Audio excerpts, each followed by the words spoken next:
Nací un martes de marzo, en un hospital público de una ciudad mediana, sin nombre todavía, sin historia todavía, sin la menor idea de lo que el mundo tenía preparado para mí.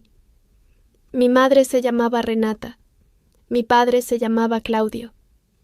Mis dos hermanos mayores, Tomás y Bruno, tenían 7 y 9 años respectivamente cuando yo llegué al mundo, y los dos eran, según todos los que los conocían, niños perfectamente normales, perfectamente saludables, perfectamente integrados en esa categoría invisible pero poderosa que la sociedad llama normalidad y que solo se vuelve visible cuando alguien nace fuera de ella.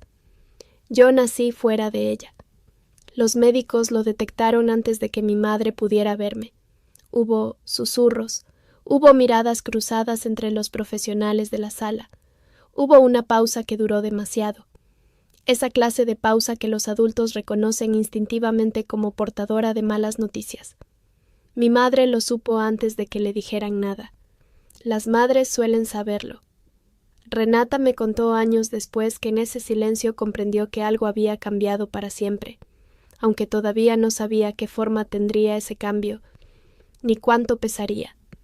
Lo que tenía era un conjunto de alteraciones físicas congénitas que los médicos agruparon bajo un diagnóstico largo y técnico que mis padres tardaron semanas en poder pronunciar correctamente. En términos simples, y los términos simples son los que más duelen porque no tienen dónde esconderse, mi columna vertebral presentaba una curvatura severa desde el nacimiento, una escoliosis estructural que deformaba mi torso de manera visible y permanente. Mi brazo izquierdo era más corto que el derecho, con 3 dedos fusionados en la mano, formando una estructura que los médicos llamaban sindactilia, y que los niños en el patio de la escuela llamarían de otras maneras, todas peores. Mi pierna derecha era ligeramente más corta que la izquierda, lo que me daba una manera de caminar particular, un balanceo involuntario que nadie me enseñó y que nunca pude corregir del todo, a pesar de años de fisioterapia y de una cantidad de horas sentada en consultorios que prefiero no calcular. Mi cara era, en términos médicos, asimétrica. No de manera dramática, no de la manera en que aparecen los casos extremos en los libros de medicina que más tarde yo misma leería con una mezcla de reconocimiento y náusea. Era una asimetría suficiente para ser notada, suficiente para que la mirada de los desconocidos se detuviera un segundo de más antes de continuar su camino. Suficiente. Renata pasó las primeras semanas llorando en momentos que creía que nadie la veía. Claudio pasó las primeras semanas en silencio, ese silencio masculino de los hombres que no saben cómo procesar el dolor y entonces lo convierten en distancia. Los dos me querían, estoy convencida de eso. Pero el amor no elimina la confusión, ni el miedo, ni esa pregunta horrible que los padres de niños como yo se hacen y jamás se permiten decir en voz alta: ¿por qué nos pasó esto a nosotros? Tomás y Bruno me miraban desde los bordes de la cuna con la curiosidad directa y sin filtros de los niños. Bruno, el mayor, me dijo una vez, con total inocencia y total crueldad simultánea, que mi brazo parecía el de un cangrejo. Tenía 9 años. No lo dijo para lastimarme, lo dijo porque era verdad según su vocabulario de 9 años, y porque nadie le había enseñado todavía que hay verdades que se guardan. Renata lo retó. Bruno se fue a su cuarto sin entender bien qué había hecho mal. Yo tenía 3 semanas de vida y no entendía nada de nada, pero ese momento quedó registrado en algún lugar. Porque Renata me lo contó cuando yo tenía 20 años, y cuando me lo contó, los dos lloramos, aunque por razones completamente distintas. Los primeros 6 años, el mundo todavía es pequeño. Antes de los 6 años, el mundo tiene el tamaño de una casa y de un jardín, y en ese mundo pequeño las reglas son distintas. En ese mundo, yo era simplemente Matilda, la hija menor, la que necesitaba ayuda para abrocharse los botones, la que caminaba diferente, la que tardaba más en hacer algunas cosas y más rápido en hacer otras, porque cuando el cuerpo no funciona de manera estándar, la mente busca compensaciones y las encuentra, aunque nadie te lo agradezca. Mi madre me leía libros por las noches. Mi padre me enseñó a jugar al ajedrez cuando tenía 5 años, sentados los dos en el suelo de la sala, con las piezas grandes de madera que él mismo había lijado para que no tuvieran bordes filosos. Tomás y Bruno me llevaban a veces con ellos cuando jugaban en el jardín, aunque más como objeto de protección que como participante real de sus juegos. Me cuidaban. A su manera torpe y masculina de niños, me cuidaban. Y yo lo sabía, y eso importaba. El mundo pequeño tenía sus propias reglas, y yo las conocía todas. Sabía qué silla era más fácil para subir. Sabía cómo sostener los cubiertos para que no se me cayeran. Sabía que después del baño Renata me ayudaba con el cabello porque yo sola no podía manejarlo del todo. Había construido una geografía íntima de compensaciones y adaptaciones que funcionaba dentro de ese perímetro familiar, y dentro de ese perímetro yo era una persona completa. Entonces llegó la escuela, y el perímetro se rompió. La escuela, el laboratorio del mundo real. Tenía 6 años cuando entré por primera vez a un salón de clases. Llevaba una mochila azul que Renata había elegido con cuidado porque tenía correas anchas y acolchadas, pensando en mi espalda. Llevaba el cabello recogido en 2 trenzas que ella había hecho esa mañana con una paciencia que yo no valoré entonces y valoro enormemente ahora. Llevaba también, sin saberlo, toda la ingenuidad de quien todavía no ha aprendido que el mundo exterior no tiene las reglas del mundo familiar. La maestra se llamaba señorita Fabiana. Era una mujer joven, quizás demasiado joven para saber cómo manejar lo que yo representaba en su salón, aunque hay que reconocerle que lo intentó. Me presentó ante la clase con una sonrisa amplia y una voz que sonaba deliberadamente tranquila. Esa voz que los adultos usan cuando quieren que los niños se comporten bien y que los niños leen perfectamente como señal de que algo requiere cuidado especial. Los niños me miraron. 30 pares de ojos entre 6 y 7 años, sin los filtros que los adultos aprenden a aplicar con los años, sin la cortesía entrenada que dice «mira pero no señales», sin nada de eso. Me miraron con la franqueza absoluta de quien ve algo que no encaja en su mapa del mundo y necesita entenderlo.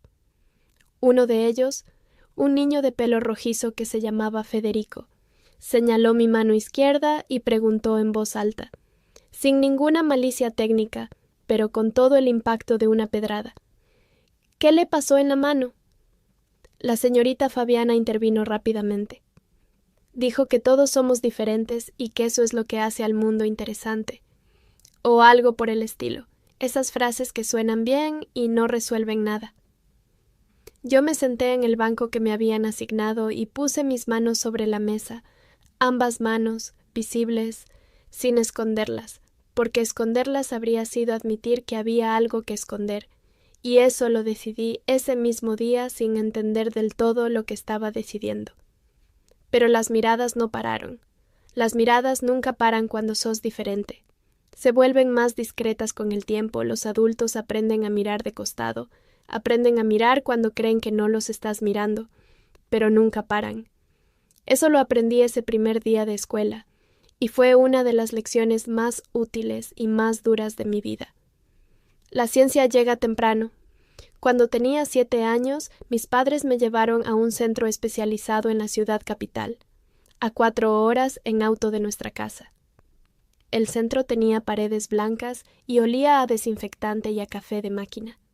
Los médicos que me atendieron eran profesionales serios, competentes, amables en la medida en que su formación les permitía hacerlo, que no era mucha. Me revisaron durante 3 días. Me midieron, me fotografiaron, me hicieron caminar por un pasillo mientras grababan mi manera de moverme. Me pidieron que abriera y cerrara la mano izquierda repetidas veces mientras un médico joven tomaba notas con una velocidad que me intimidaba. Me pusieron en máquinas que hacían ruidos y me escanearon de maneras distintas. Me preguntaron cosas, pero las preguntas iban dirigidas principalmente a mis padres. como si yo fuera un objeto presente en la sala, pero no exactamente un interlocutor válido. Recuerdo con una claridad extraña la tarde del segundo día, cuando dos médicos hablaban entre ellos junto a la puerta del consultorio, creyendo que yo estaba distraída mirando un libro de imágenes que alguien había dejado sobre la mesa. Hablaban de mi caso. Usaban términos técnicos que yo no entendía, pero entendía el tono, y el tono era el de alguien que describe un fenómeno interesante, no el tono de alguien que habla de una persona, el tono de alguien que habla de un caso. Esa distinción entre ser una persona y ser un caso la comprendí emocionalmente mucho antes de poder articularla con palabras, y esa comprensión temprana fue, quizás, la cosa más formativa de toda mi infancia, más que cualquier burla en el patio, más que cualquier mirada indiscreta en la calle. La ciencia me miraba y veía datos, y los datos no tienen sentimientos, y por lo tanto nadie se molestaba en considerar los míos.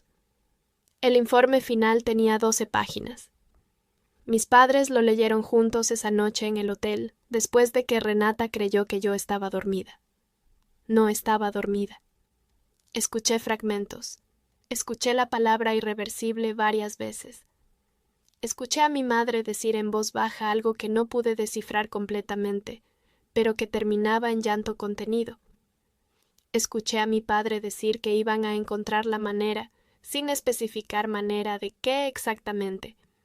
Me dormí pensando que el techo del cuarto de hotel tenía una mancha con forma de pájaro, y que los pájaros pueden volar en cualquier dirección que elijan. El patio de recreo, geografía del dolor social. Entre los 7 y los 10 años aprendí que el patio de recreo es el lugar donde la sociedad muestra su verdadera cara antes de aprender a disimularla. Los adultos en el salón de clases tienen reglas, tienen autoridad, tienen la obligación de mantener cierto orden. En el patio, durante los 20 minutos del recreo, esas estructuras se disuelven y queda algo más primitivo y más honesto. No fui víctima de bullying sistemático. Eso es importante decirlo con precisión, porque la imprecisión romantiza el sufrimiento, y yo no tengo interés en romanticismos. Lo que hubo fue algo más difuso y más constante, una exclusión de baja intensidad, sostenida, que no dejaba marcas visibles, pero que trabajaba por dentro con la paciencia de la erosión.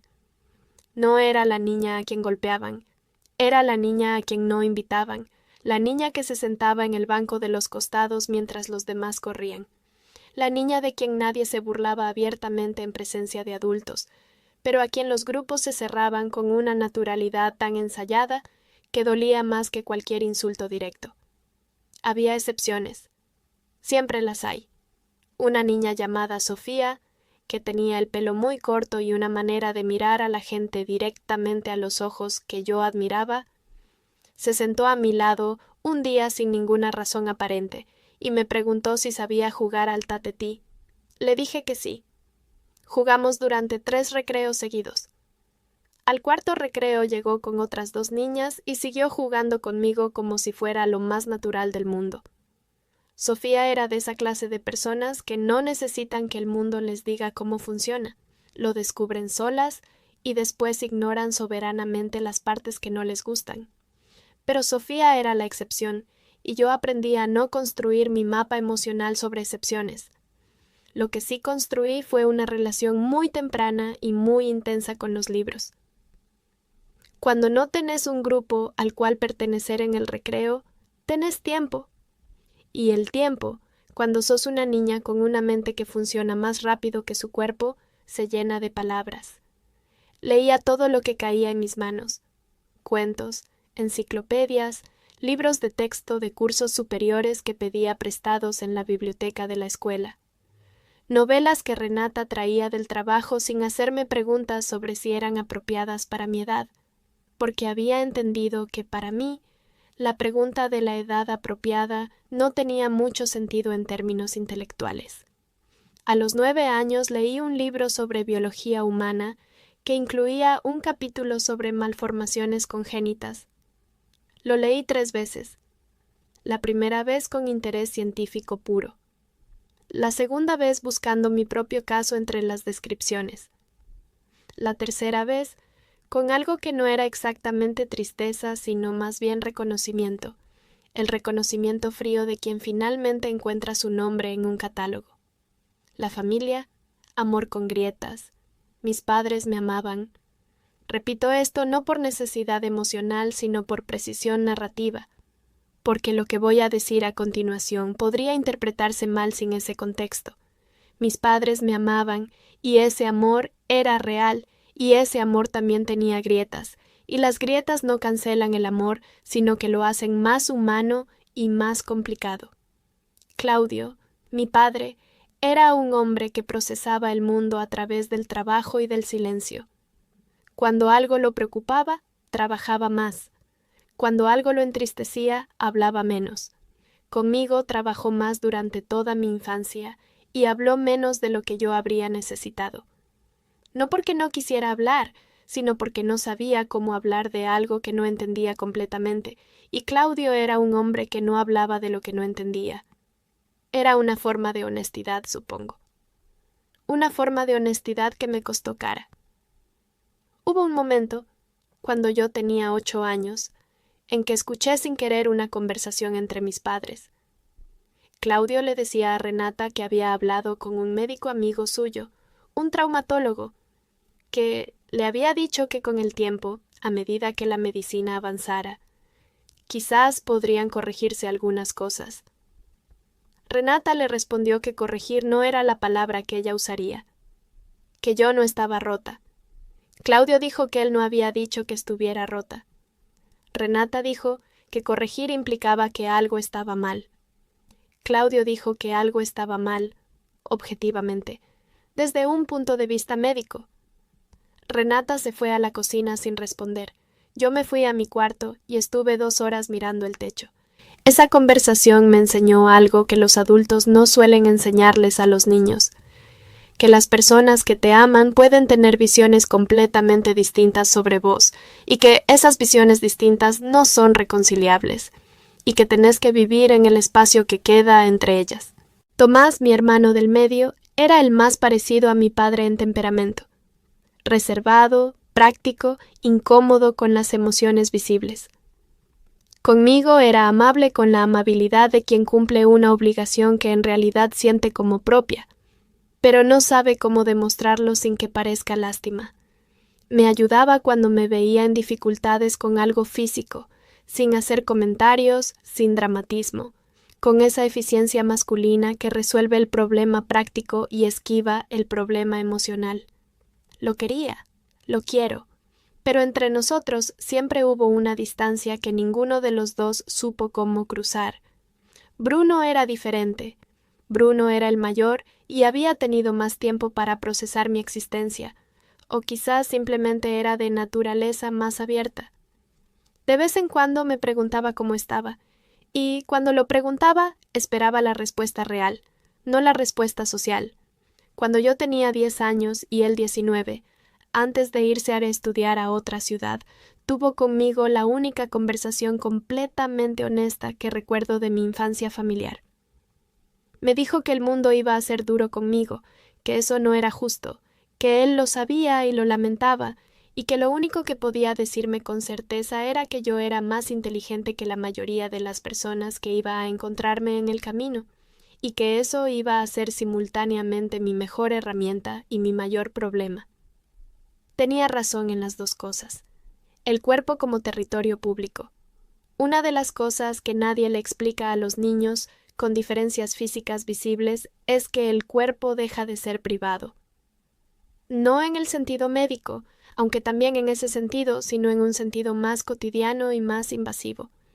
El cuerpo se convierte en territorio público desde el momento en que sale a la calle, desde el momento en que entra a un negocio, desde el momento en que sube a un colectivo. La gente mira, la gente pregunta, la gente comenta, a veces directamente y a veces en susurros que creen que no se escuchan y que se escuchan perfectamente. A los 10 años ya había catalogado mentalmente los tipos de mirada.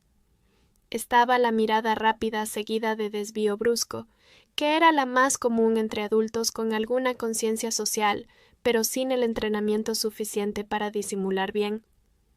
Estaba la mirada sostenida sin pudor, característica de personas mayores y de niños pequeños, los dos grupos que todavía no han internalizado las normas de cortesía visual.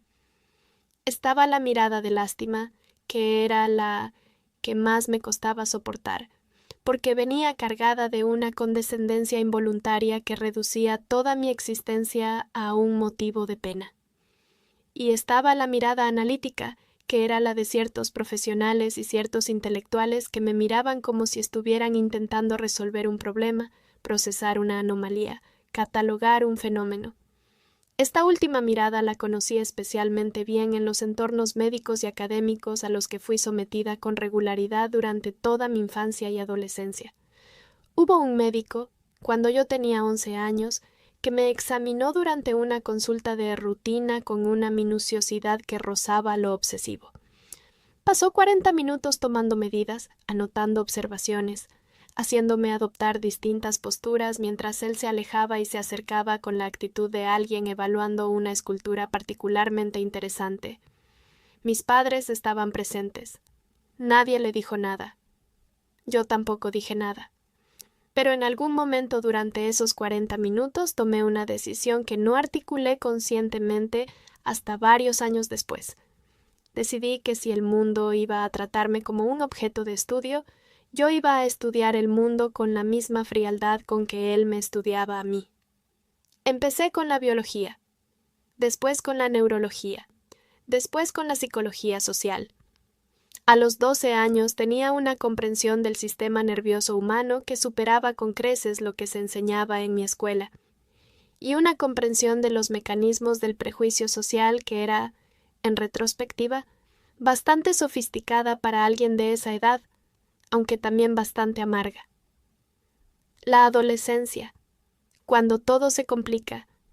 Si la infancia fue el período del descubrimiento, la adolescencia fue el período de la consolidación de lo que ya sabía, de lo que ya sentía, de lo que ya había aprendido a esperar del mundo, y también la consolidación de algo más oscuro, la comprensión de que ciertas cosas no iban a cambiar, que el cuerpo con el que había nacido era el cuerpo con el que iba a vivir, y que vivir en ese cuerpo tenía costos que nadie en mi familia, con toda su buena voluntad, podía pagar por mí. La secundaria fue un territorio nuevo con reglas más complejas. Los niños del patio de recreo se habían convertido en adolescentes con jerarquías sociales más elaboradas, con lenguajes más sofisticados para la crueldad, con una conciencia más aguda de lo que significa pertenecer y lo que significa quedar afuera. La exclusión de baja intensidad de la primaria se había refinado. Ya no era simplemente no ser invitada, era ser ignorada con una precisión quirúrgica que requería esfuerzo, que era, en cierta manera, peor que el insulto abierto, porque el insulto abierto al menos reconocía tu existencia. Hubo episodios, siempre los hay. Una tarde en el baño de la escuela, cuando yo tenía 13 años, un grupo de 3 chicas de mi curso estaba hablando sobre los chicos que les gustaban. Me ignoraron completamente durante varios minutos, hasta que una de ellas, llamada Valentina, que era la líder del grupo con esa clase de liderazgo que se basa en la crueldad suficientemente velada para ser negable, me miró y dijo que de todas formas no tenía mucho sentido que yo me preocupara por esas cosas. Lo dijo con una sonrisa. Las otras 2 se rieron. Yo las miré durante 3 segundos completos sin decir nada. Lavé mis manos con calma y salí del baño. En el pasillo me apoyé contra la pared y respiré durante 1 minuto. No lloraba. Hacía años que no lloraba por ese tipo de cosas, no porque no dolieran, sino porque había aprendido que el llanto era información que prefería no compartir con las personas que lo provocaban. Lo que dijo Valentina era, en términos prácticos, una pregunta que yo misma me había hecho muchas veces. El tema del deseo, de la atracción, del lugar que podía ocupar en ese universo que los adolescentes habitaban con tanta naturalidad, era un territorio que yo había explorado con la misma metodología fría que aplicaba a todo lo demás, observación, análisis, conclusiones. Y las conclusiones no eran alentadoras. No porque yo no sintiera atracción. La sentía con la misma intensidad que cualquier adolescente, con la misma mezcla de confusión y urgencia y anhelo que viene con esa edad, sino porque la atracción es bilateral y la mirada que los demás tenían sobre mí no incluía la posibilidad de ese tipo de reconocimiento. Yo era la chica inteligente, la chica que ayudaba en los trabajos grupales, la chica que los profesores citaban como ejemplo intelectual. No era la chica que aparecía en los parámetros del deseo adolescente, y esa exclusión era tan completa y tan sistemática que resultaba casi más dolorosa que cualquier insulto, porque al menos el insulto es una forma de interacción. Los médicos y la máquina de esperanza. Durante toda mi adolescencia, mis padres sostuvieron una relación intensa y costosa con el sistema médico. Cada 6 meses aproximadamente había una consulta nueva, un especialista nuevo, una propuesta nueva. Con los años fui entendiendo que esas consultas eran tanto para ellos como para mí, quizás más para ellos, porque les daban la sensación de estar haciendo algo, de no rendirse, de ser buenos padres en la medida en que la medicina les permitía hacerlo. Cuando tenía 15 años, un cirujano ortopédico les propuso una intervención en mi columna que podría, según sus términos, mejorar significativamente la postura y reducir el dolor crónico que ya era parte permanente de mi vida. La operación tenía riesgos, como todas las operaciones, y una recuperación larga y complicada. Mis padres lo discutieron durante semanas. Me incluyeron en la discusión, lo cual fue un gesto que valoré, aunque la dinámica real era que la decisión final sería de ellos porque yo era menor de edad. Decidieron no operarme. El cirujano había sido honesto sobre los riesgos, y el riesgo que más pesó en la decisión de Claudio fue el de complicaciones neurológicas. Renata estuvo de acuerdo, aunque por razones distintas. Ella tenía una desconfianza creciente hacia la medicina que prometía transformaciones y entregaba resultados parciales. Yo también estuve de acuerdo, aunque por razones que no compartí completamente con ellos. Para mí, la pregunta no era solo de riesgo quirúrgico. La pregunta era más fundamental.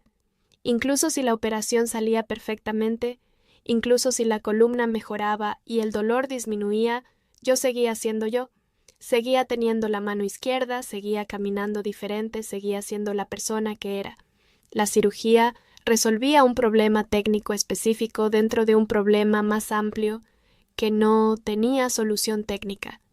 Y esa comprensión, a los 15 años, era más pesada que el dolor en la espalda. El laboratorio universitario. Segunda parte. Cuando tenía 16 años, a través de un programa educativo para jóvenes con desempeño académico destacado, fui invitada a participar en un taller de 3 días en la Universidad Estatal. El tema era biología molecular. Fui porque la biología molecular me interesaba genuinamente, y también porque quería ver cómo era ese mundo, el mundo académico que imaginaba como un territorio donde la mente importaba más que el cuerpo. El primer día, durante el almuerzo en la cafetería universitaria, una investigadora de unos 40 años se sentó a mi mesa. Se presentó, me preguntó mi nombre, me preguntó sobre mis intereses académicos. Era una conversación normal hasta que empezó a hacer preguntas sobre mis condiciones físicas con una especificidad y una velocidad que no dejaba dudas sobre su naturaleza real. No era conversación, era recolección de datos. Me preguntó sobre el diagnóstico exacto, sobre los tratamientos recibidos, sobre si había consentido en ser incluida en algún registro médico de anomalías congénitas. Le respondí con la misma frialdad con que ella preguntaba. Le di la información que consideré relevante. Le pregunté directamente si estaba considerando incluir mi caso en alguna investigación. Se incomodó un poco. Dijo que simplemente tenía curiosidad profesional. Le dije que la curiosidad profesional sobre personas requería consentimiento informado antes de la curiosidad, no después. Se fue al poco tiempo. Yo terminé mi almuerzo sola, como de costumbre, pero con la satisfacción específica de quien ha ganado un intercambio que importaba. El taller fue útil. La biología molecular es fascinante independientemente del contexto, pero lo que más me llevé de esos 3 días fue la confirmación de algo que ya sospechaba, que incluso en los entornos donde supuestamente importaba la mente, mi cuerpo seguía siendo el primer elemento del análisis. El cuerpo llegaba antes que todo lo demás. El cuerpo era la puerta por donde tenías que pasar para que te dejaran entrar al cuarto donde estaban las ideas. Los 17 años, la primera vez que pensé en rendirme. Hay momentos en una vida que no tienen anuncio previo, que llegan en días ordinarios, en circunstancias banales, sin la solemnidad que uno esperaría de un momento que va a quedar grabado para siempre. El mío llegó un miércoles de julio, en mi cuarto, a las 11 de la noche. Había tenido un día sin ningún drama especial. La escuela había sido la escuela, la cena había sido la cena. Renata y Claudio habían hablado de cosas domésticas. Tomás había estado en su cuarto con la puerta cerrada. Bruno llamó por teléfono desde la ciudad donde estudiaba y hablamos 10 minutos de nada importante. Después de la llamada de Bruno me senté en la cama y estuve mirando mis manos durante un tiempo que no sé cuánto fue. La mano derecha, completamente normal según cualquier parámetro médico. La mano izquierda con sus dedos fusionados, con su forma que nadie habría diseñado así si hubiera habido elección. Las miré juntas, las 2 manos sobre mis rodillas, y pensé por primera vez con una claridad completamente fría. No quiero seguir. No fue un pensamiento dramático. No hubo llanto, no hubo crisis. Fue más parecido a un cálculo. La suma de 17 años de existencia en ese cuerpo, en ese mundo, con esa mirada del mundo sobre mí, arrojaba un resultado que no compensaba el esfuerzo. Era un pensamiento lógico, construido sobre premisas reales, que llegaba a una conclusión que mi mente reconoció como válida, aunque todo lo demás en mí supo que no podía actuar sobre ella todavía. No actué sobre ella. Me levanté, fui al baño, me lavé la cara con agua fría, volví a la cama y leí durante 2 horas hasta que el sueño llegó. Pero el pensamiento quedó, no como una urgencia, sino como una presencia, como una puerta que había descubierto que existía y que sabía que estaba ahí, aunque todavía no fuera el momento de abrirla. La universidad. Inteligencia como pasaporte parcial. Entré a la universidad a los 18 años, con las mejores notas de mi curso en el examen de ingreso, y con la ilusión moderada de alguien que sabe que la ilusión es un lujo que no puede permitirse completamente. Estudié biología, porque la biología era el lenguaje con el que el mundo me había hablado desde siempre, y porque entender ese lenguaje era, de alguna manera, entenderme a mí misma. La universidad fue mejor que la escuela en algunos aspectos y peor en otros. Mejor, porque la inteligencia tenía allí una moneda más fuerte. Los profesores me valoraban objetivamente, sin el componente social que, en la escuela, había nublado siempre la percepción de mis capacidades. En el laboratorio, yo era buena, y ser buena en el laboratorio importaba de una manera directa y medible que no dependía de si alguien quería sentarse a mi lado en el recreo. Pero la universidad también era un mundo social, y el mundo social seguía teniendo sus reglas. Los grupos de estudio se formaban con dinámicas que yo conocía bien. Las salidas después de los exámenes tenían sus códigos de inclusión que yo seguía sin descifrar del todo. Y el tema del cuerpo, que en la escuela había sido explícito y relativamente brutal, en la universidad se había vuelto más sofisticado y por eso más difícil de nombrar. Nadie me decía nada abiertamente. Nadie me excluía de manera obvia. Pero había una manera en que las interacciones tenían siempre un límite invisible, una temperatura máxima que no se superaba nunca. una distancia de cortesía que nunca se convertía en cercanía real.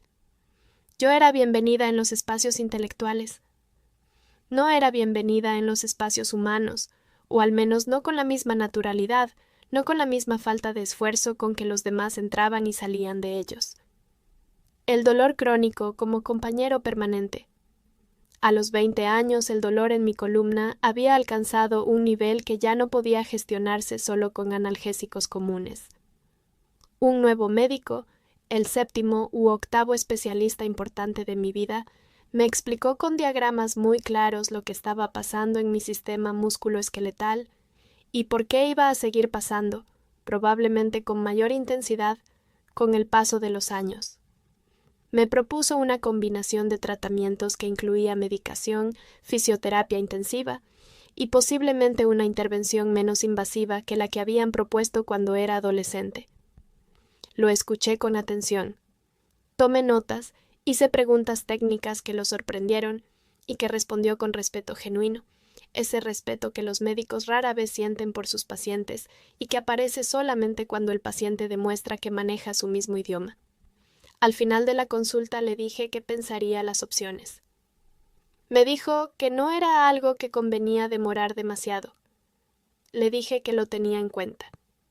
En el auto de vuelta a casa, mientras Renata conducía y Claudio miraba por la ventana del asiento del acompañante, pensé en el mapa de mi vida con una claridad que la distancia emocional del dolor momentáneamente calmado por la medicación de la consulta me permitía tener. Tenía 20 años. Tenía por delante una cantidad indeterminada de años adicionales de exactamente esto. Dolor gestionado, miradas catalogadas, exclusiones refinadas, consultas médicas, informes de 12 páginas, laboratorios donde era un caso antes de ser una persona. No tomé ninguna decisión ese día, pero la puerta que había descubierto a los 17 años estaba más cerca. El amor, el experimento fallido. A los 21 años conocí a un hombre llamado Andrés. Era estudiante de física teórica. Tenía 24 años. Era callado y serio, y tenía una manera de hablar sobre el universo que me parecía genuinamente bella. Lo conocí en una conferencia interdisciplinaria, donde los dos habíamos ido por razones académicas distintas y nos habíamos encontrado en la misma mesa del café durante el descanso del mediodía. Hablamos durante 2 horas ese día, sobre física, sobre biología, sobre la naturaleza de los sistemas complejos, sobre si la conciencia era un epifenómeno o algo más fundamental. No habló de mi cuerpo. No lo miró con la atención analítica a la que yo estaba acostumbrada. Me miró a los ojos cuando hablaba conmigo, lo cual seguía siendo suficientemente inusual como para ser notable. Nos volvimos a ver. Hubo más conversaciones. Hubo un periodo de 3 meses que, con la honestidad que me exijo, puedo describir como el periodo más cercano a la felicidad que he experimentado en mi vida adulta. Andrés era de esa clase de personas que viven principalmente en sus cabezas y para quienes el mundo físico es secundario respecto del mundo de las ideas. Con él, por primera vez, yo también podía vivir principalmente en mi cabeza, pero el mundo físico siempre vuelve. Un día, después de varios meses, salimos a comer con 2 amigos de Andrés que yo no conocía. La cena fue agradable en la superficie. Sus amigos fueron corteses conmigo, con esa cortesía que ya sé leer perfectamente. Cuando volvíamos caminando al departamento de Andrés, escuché por casualidad, porque estaba unos pasos detrás, un fragmento de conversación entre él y uno de sus amigos.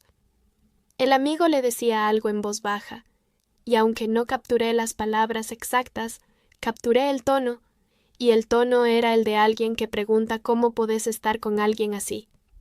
Andrés respondió algo. No pude escuchar qué. No quise escuchar qué. La relación terminó 2 meses después, por razones que los dos articulamos de manera civilizada y que tenían nombres aceptables. Distancias, tiempos, proyectos distintos. Ninguno de los dos mencionó lo que realmente pasaba, porque los dos sabíamos lo que realmente pasaba y los dos habíamos tomado la decisión implícita de no nombrarlo. Fue, en cierta manera, el acto más amable que Andrés tuvo conmigo. No nombrarlo. Pero el silencio también tiene su propio peso. Los 25 años, la carrera y sus límites. Me recibí de bióloga a los 23 años con honores académicos que mis profesores celebraron con el entusiasmo genuino de quien valora la inteligencia por encima de todo lo demás. Hice una especialización en genética molecular durante 2 años más. Y a los 25 tenía un puesto en un instituto de investigación estatal que era, en todos los términos medibles, un logro importante. El instituto tenía laboratorios modernos, colegas competentes, proyectos interesantes. Yo era buena en mi trabajo, objetivamente buena, con resultados publicables y una metodología que varios de mis supervisores elogiaban abiertamente. Pero el instituto también era un entorno social con sus propias jerarquías y sus propias dinámicas. Y en ese entorno social yo seguía siendo quien siempre había sido, la persona inteligente y capaz con la que nadie terminaba de saber cómo relacionarse fuera del contexto estrictamente profesional. Hubo una situación que concentra bien lo que eran esos años. Un colega de mi misma área, un hombre llamado Rodrigo que tenía aproximadamente mi mismo nivel de formación y resultados similares en publicaciones, fue propuesto para una posición de coordinación de proyecto que yo también habría podido ocupar con criterios estrictamente técnicos. El director del instituto me lo comunicó en una reunión privada, con una amabilidad que yo no le pedí, explicándome que había considerado también mi perfil, pero que para ese rol la comunicación pública y la representación externa del instituto eran factores importantes y que había considerado que Rodrigo estaba mejor posicionado para esa dimensión del trabajo. No dijo nada que pudiera considerarse discriminación explícita.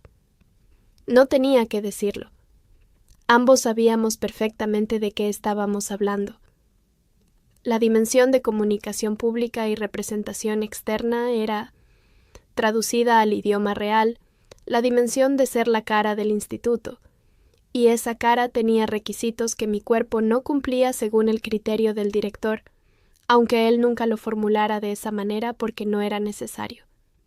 Le agradecí la comunicación. Volví a mi laboratorio. Seguí trabajando. Esa noche escribí durante 3 horas en el cuaderno que mantenía desde los 16 años.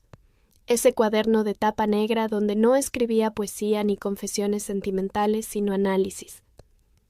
Análisis de situaciones, de patrones, de lo que el mundo me enseñaba cada día sobre sus mecanismos reales.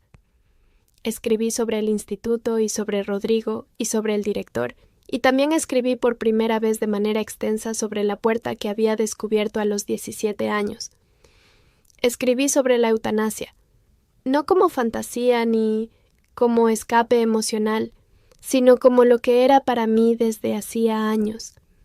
Una opción lógica que merecía ser pensada con la misma seriedad que cualquier otra decisión importante.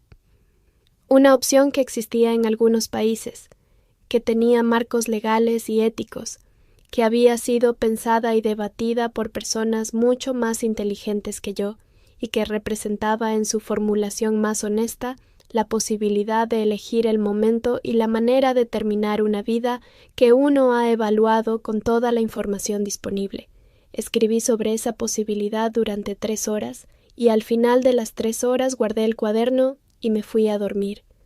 No era el momento todavía, pero había decidido que habría un momento, y que ese momento lo elegiría yo. Los 27 años. La enfermedad nueva. A los 27 años el sistema digestivo empezó a dar señales de algo que los médicos tardaron casi 8 meses en diagnosticar correctamente. Era una condición inflamatoria crónica que los especialistas vincularon, con cautela, a las alteraciones sistémicas de mi condición congénita, aunque la relación causal no era completamente clara y los médicos eran cuidadosos de señalarlo. Era tratable, no era curable, era una variable más en la ecuación que era mi cuerpo. El diagnóstico llegó en noviembre, de nuevo en un hospital con paredes blancas y olor a desinfectante.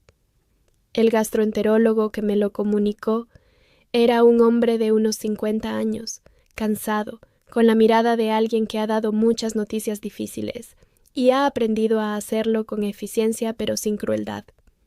Me explicó el diagnóstico, los tratamientos disponibles, el protocolo a seguir. Le hice preguntas técnicas. Las respondió con respeto. Fue una conversación profesionalmente correcta en todos sus términos. Cuando salí al estacionamiento del hospital me senté en mi auto y estuve 20 minutos sin moverme. No lloraba.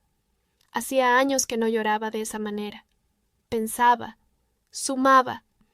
El dolor en la columna, más la nueva condición digestiva, más la mano, más la forma de caminar, más los 27 años de miradas y exclusiones y consultas y informes, y momentos en que el mundo me había dejado ver con absoluta claridad lo que pensaba de alguien como yo. La suma no daba un resultado inesperado. Era el mismo resultado que había estado construyéndose durante años, pero había alcanzado un umbral de claridad que antes no tenía. Llamé a Renata esa noche y le conté el diagnóstico. Se angustió, como siempre. Me preguntó qué podía hacer. Le dije que nada, que el médico tenía todo bajo control. Me dijo que me quería. Le dije que yo también la quería. Colgamos. Las dos sabíamos que había una distancia entre esas palabras y lo que ninguna de las dos podía resolver, y las dos habíamos aprendido a vivir en esa distancia. Los 28 años. La decisión toma forma. La decisión no fue repentina. Eso es lo primero que necesito decir con precisión, porque la narrativa popular sobre este tipo de decisiones tiende a construirlas como crisis, como momentos de ruptura, como puntos de quiebre que ocurren en circunstancias dramáticas. La mía no fue así. Fue un proceso de casi un año de investigación metodológica, de lectura de marcos legales en distintos países, de comprensión de los protocolos médicos y éticos disponibles, de evaluación honesta de mi situación física presente y proyectada. Un año de conversaciones con personas que no eran exactamente amigos, pero que estaban lo suficientemente cerca como para ser interlocutores reales. Un colega del instituto con quien hablaba de filosofía de la ciencia, una mujer que había conocido en una sala de espera médica y con quien había mantenido contacto durante 2 años. Bruno, que seguía siendo la persona con quien podía hablar más honestamente de mi familia. Con Bruno tuve la conversación más difícil. Él vivía ahora en otra ciudad, tenía una vida construida, una pareja, un hijo pequeño. Cuando le dije lo que estaba pensando, en una conversación por videollamada que duró casi 3 horas, su primera reacción fue el silencio. Después habló durante mucho tiempo. Me dijo que lo entendía, y creo que era verdad que lo entendía, aunque también me dijo que no podía aceptarlo, y eso también era verdad. Le dije que no le pedía que lo aceptara, le pedía que lo escuchara, que entendiera que no era una decisión tomada en un momento de oscuridad, sino una decisión construida durante años de claridad, que era, en términos que yo podía sostener racional y éticamente, mi decisión más auténtica, la única decisión sobre mi cuerpo que nadie más podía tomar por mí. Lloró. Era la primera vez que lo veía llorar desde que éramos niños. Me hizo prometer que no lo haría sola, que lo incluiría en el proceso, que le daría tiempo para procesar. Le prometí lo que pude prometerle con honestidad. Los 29 años, la preparación. Investigué las opciones disponibles con la misma metodología que aplicaba a cualquier proyecto de investigación. Hay países donde la eutanasia es legal bajo condiciones específicas que incluyen sufrimiento físico crónico e insoportable, o sufrimiento psicológico equivalente o enfermedad terminal. Hay países donde las condiciones son más amplias. Hay países donde no existe ningún marco legal y el debate sigue siendo abierto y violento. Mis condiciones físicas, evaluadas objetivamente, cumplían varios de los criterios en los marcos legales más estrictos. El dolor crónico en la columna, documentado durante más de una década de registros médicos. La condición digestiva, diagnosticada y catalogada. La proyección futura de ambas condiciones, que los médicos habían descrito con suficiente claridad como para saber que no había perspectiva de mejora sustancial. Pero más allá de los criterios técnicos, lo que yo quería era que el proceso fuera honesto, que no lo construyera sobre una narrativa de desesperación que no era completamente mía, que lo construyera sobre lo que realmente era. Una evaluación de 30 años de vida en un cuerpo y en un mundo que había llegado a conocer profunda e íntimamente, y una conclusión que podía sostener con toda la información disponible. Renata lo supo antes que Claudio. Se lo dije un domingo de tarde, en la cocina de la casa donde habíamos vivido juntas durante todos esos años, tomando mate, con la luz de la tarde entrando por la ventana. Le dije que había tomado una decisión sobre mi vida, y que quería que lo supiera de mí directamente, antes que de cualquier otro lado. El silencio duró mucho tiempo. Renata es una persona que procesa en silencio y después habla, y ese silencio yo lo conocía bien. Cuando habló, sus primeras palabras fueron: «¿Cuánto tiempo llevas pensando en esto?» No lloraba. Hacía años que no lloraba de esa manera. Pensaba, sumaba. El dolor en la columna, más la nueva condición digestiva, más la mano, más la forma de caminar, más los 27 años de miradas y exclusiones y consultas y informes, y momentos en que el mundo me había dejado ver con absoluta claridad lo que pensaba de alguien como yo. La suma no daba un resultado inesperado. Era el mismo resultado que había estado construyéndose durante años, pero había alcanzado un umbral de claridad que antes no tenía. Llamé a Renata esa noche y le conté el diagnóstico. Se angustió, como siempre. Me preguntó qué podía hacer. Le dije que nada, que el médico tenía todo bajo control. Me dijo que me quería. Le dije que yo también la quería. Colgamos. Las dos sabíamos que había una distancia entre esas palabras y lo que ninguna de las dos podía resolver, y las dos habíamos aprendido a vivir en esa distancia. Los 28 años. La decisión toma forma. La decisión no fue repentina.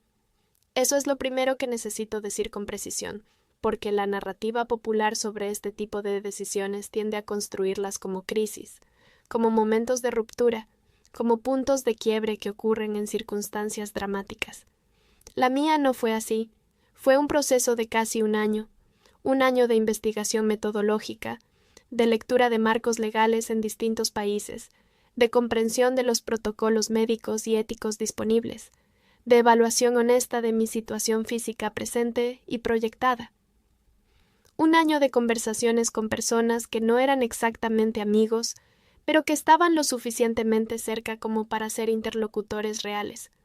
Un colega del instituto con quien hablaba de filosofía de la ciencia, una mujer que había conocido en una sala de espera médica y con quien había mantenido contacto durante 2 años. Bruno, que seguía siendo la persona con quien podía hablar más honestamente de mi familia. Con Bruno tuve la conversación más difícil. Él vivía ahora en otra ciudad, tenía una vida construida, una pareja, un hijo pequeño. Cuando le dije lo que estaba pensando, en una conversación por videollamada que duró casi 3 horas, su primera reacción fue el silencio. Después habló durante mucho tiempo. Me dijo que lo entendía, y creo que era verdad que lo entendía, aunque también me dijo que no podía aceptarlo, y eso también era verdad. Le dije que no le pedía que lo aceptara, le pedía que lo escuchara, que entendiera que no era una decisión tomada en un momento de oscuridad, sino una decisión construida durante años de claridad, que era, en términos que yo podía sostener racional y éticamente, mi decisión más auténtica, la única decisión sobre mi cuerpo que nadie más podía tomar por mí. Lloró. Era la primera vez que lo veía llorar desde que éramos niños. Me hizo prometer que no lo haría sola, que lo incluiría en el proceso, que le daría tiempo para procesar. Le prometí lo que pude prometerle con honestidad. Los 29 años, la preparación. Investigué las opciones disponibles con la misma metodología que aplicaba a cualquier proyecto de investigación. Hay países donde la eutanasia es legal bajo condiciones específicas que incluyen sufrimiento físico crónico e insoportable, o sufrimiento psicológico equivalente o enfermedad terminal. Hay países donde las condiciones son más amplias. Hay países donde no existe ningún marco legal y el debate sigue siendo abierto y violento. Mis condiciones físicas, evaluadas objetivamente, cumplían varios de los criterios en los marcos legales más estrictos. El dolor crónico en la columna, documentado durante más de una década de registros médicos. La condición digestiva, diagnosticada y catalogada. La proyección futura de ambas condiciones, que los médicos habían descrito con suficiente claridad como para saber que no había perspectiva de mejora sustancial. Pero más allá de los criterios técnicos, lo que yo quería era que el proceso fuera honesto, que no lo construyera sobre una narrativa de desesperación que no era completamente mía, que lo construyera sobre lo que realmente era. Una evaluación de 30 años de vida en un cuerpo y en un mundo que había llegado a conocer profunda e íntimamente, y una conclusión que podía sostener con toda la información disponible. Renata lo supo antes que Claudio. Se lo dije un domingo de tarde, en la cocina de la casa donde habíamos vivido juntas durante todos esos años, tomando mate, con la luz de la tarde entrando por la ventana. Le dije que había tomado una decisión sobre mi vida, y que quería que lo supiera de mí directamente, antes que de cualquier otro lado. El silencio duró mucho tiempo. Renata es una persona que procesa en silencio y después habla, y ese silencio yo lo conocía bien. Cuando habló, sus primeras palabras fueron: «¿Cuánto tiempo llevas pensando en esto?». Le dije: «Desde los 17 años». Otro silencio. Después: «Y nunca me dijiste nada». Le dije: «¿Qué habrías podido hacer?». No respondió eso. No tenía respuesta para eso. Porque era verdad que no había nada que hubiera podido hacer, y las dos lo sabíamos, y esa verdad era uno de los dolores más complicados de toda la situación. Que el amor de Renata por mí, real e indudable, no había podido cambiar ninguna de las cosas que habían construido esta decisión. Lloramos las dos esa tarde. Fue el llanto más honesto que recuerdo haber tenido con otra persona. Claudio fue diferente. Claudio procesó la noticia con el silencio de siempre, pero debajo del silencio había algo que yo reconocí como culpa, y esa culpa no era justa ni lógica, pero era real. Se culpaba por haberme traído al mundo así. Eso nunca lo dijo directamente, pero yo lo conocía suficientemente bien como para leerlo debajo de todo lo que sí decía. Le dije que no era su culpa, que ninguna decisión suya había producido mi cuerpo, que la biología no funciona con intenciones. Asintió sin mirarme. Era lo máximo que podía darme y lo acepté. Tomás no dijo mucho. Tomás nunca decía mucho. Pero un día apareció en mi departamento sin avisar.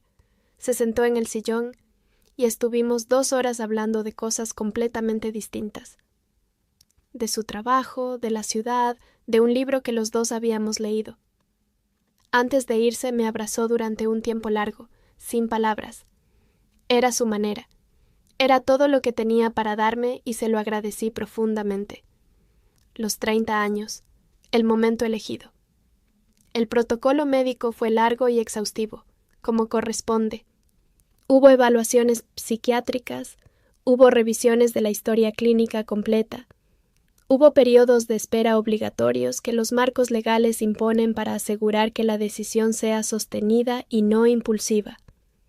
Cada etapa del proceso confirmaba lo que yo ya sabía, que esta era una decisión tomada desde la claridad, documentada durante años, sostenida por toda la evidencia disponible de una vida vivida con plena conciencia de sus condiciones. No voy a describir los detalles administrativos del proceso porque no son lo que importa. Lo que importa es lo que sentí durante ese último año.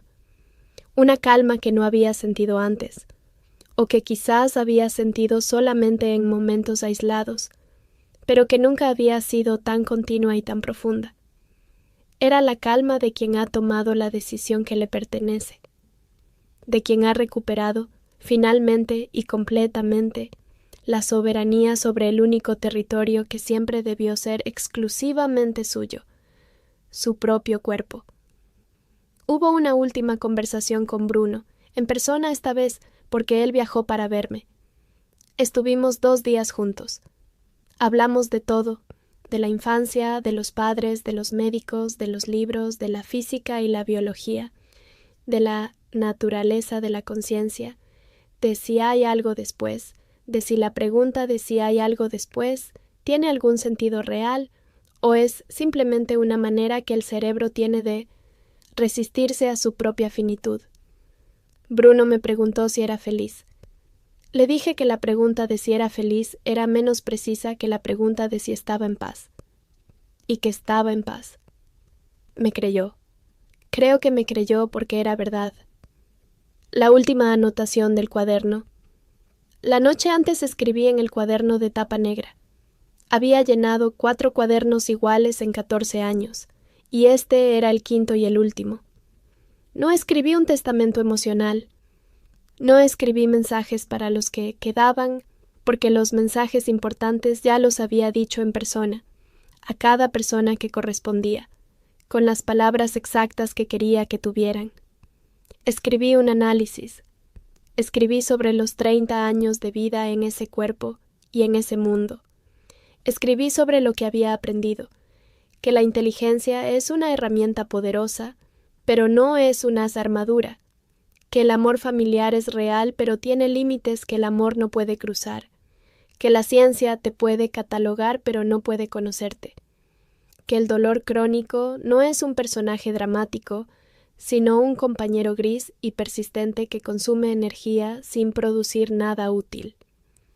Escribí sobre lo que había valido la pena. Había cosas.